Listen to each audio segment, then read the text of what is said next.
The quiet on my phone reverberated more loudly than any celebration ever could. The drone of jubilation from my sister, Chloe's penthouse gala across Los Angeles permeated my social media feeds, but my inbox remained desolate. No messages, no calls, just a lone macaron on my countertop. Its pastel icing ridiculing my 30th birthday. I scrolled through the family group chat. Each post was a new source of pain. My mother gushing about Chloe's latest art gallery opening. Dad toasting to her visionary talent. My brother Alex chiming in with emojis of confetti. Not one mention of me, not a hint that I existed. I tossed my phone onto the couch, the thump resonating in my vacant apartment. My boyfriend John stepped inside, his eyes catching the sheen of tears I couldn't conceal. "Nothing from them?" he asked, his voice strained with the answer he already knew. I shook my head, my heart aching. "They chose Chloe, always Chloe." His expression set, but instead of words, he pulled a small brass key from his pocket. Its weight was cold and certain. "Come on," he said, a sparkle in his gaze. "I've got something to show you."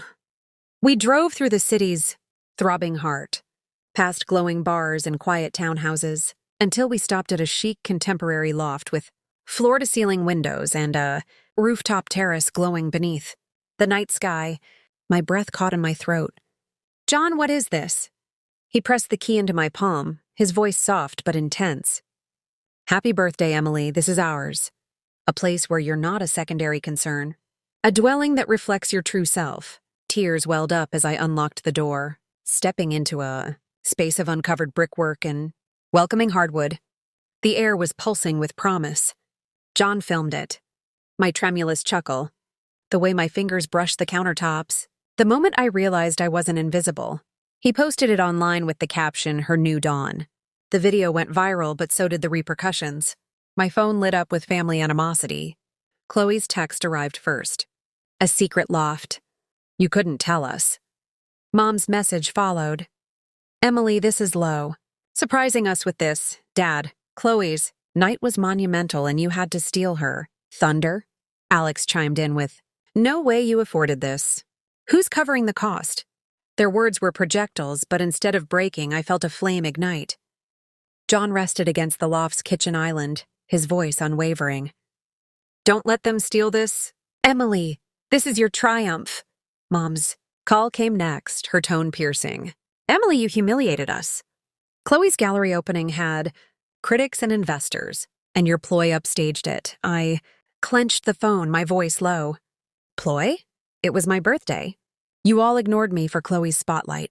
This loft is mine, ours, not your stage." Dad cut in. "Her opening was a once-in-a-lifetime moment. Birthdays are yearly, buying property behind our backs. That's selfish." My laugh was caustic. "Selfish?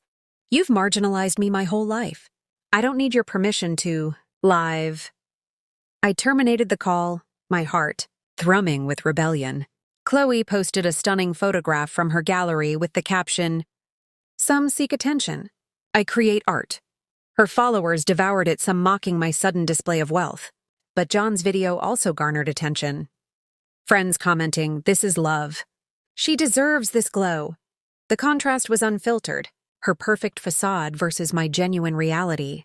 By morning, Alex texted, "Mom says apologize to Chloe. Post that the timing was a mistake." John's eyes darkened. "No capitulating." I nodded, my determination strengthening. "They'll see this was no accident." Sunlight streamed through the loft's windows, gleaning off steel fixtures. Gravel ground beneath tires outside. My family had arrived uninvited.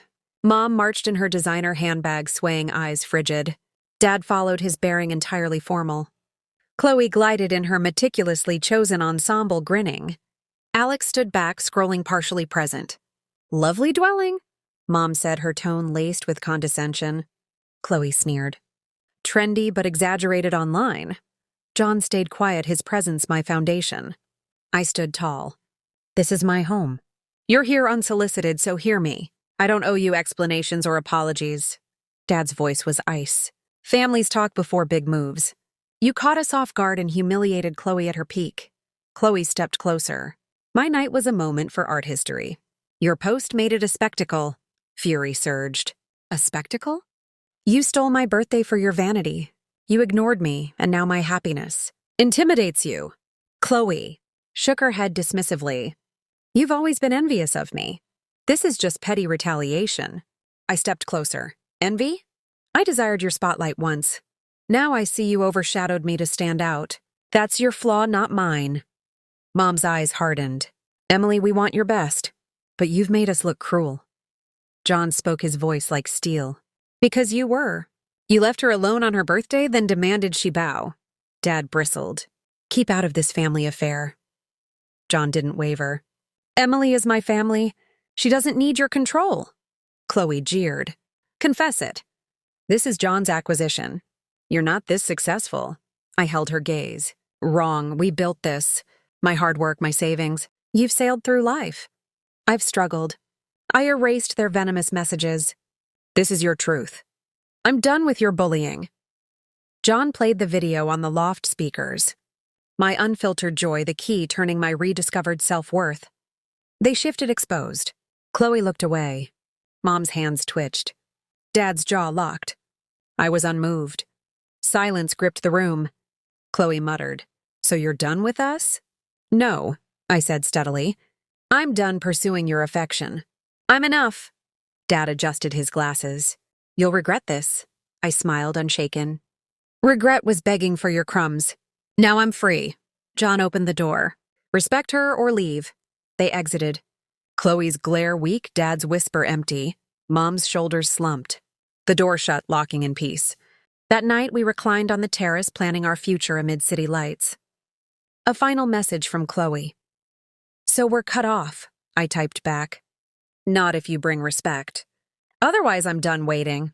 I set the phone down, looked at John, and grinned. For the first time, I wasn't a shadow. I was luminous, seen by myself, and that was everything.